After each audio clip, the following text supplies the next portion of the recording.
ప్రతి సాయంత్రం స్కూల్కి వెళ్లి వచ్చాక మేహుల్ అనే చిన్నారి తన ఇంటి వెనకనున్న నది ఒడ్డుకి వెళ్ళేవాడు.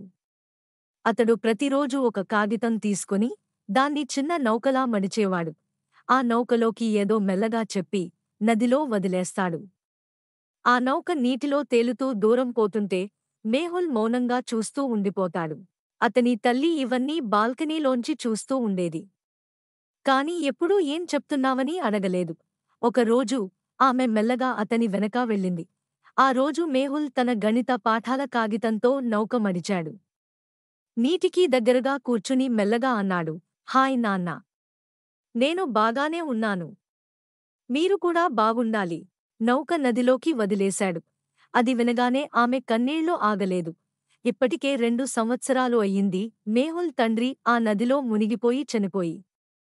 మేహుల్ అప్పటికి చిన్నవాడు. కాని ఇప్పుడు ఇలా నదిలో నౌకలు వదిలి తండ్రికి సందేశాలు పంపుతున్నాడు.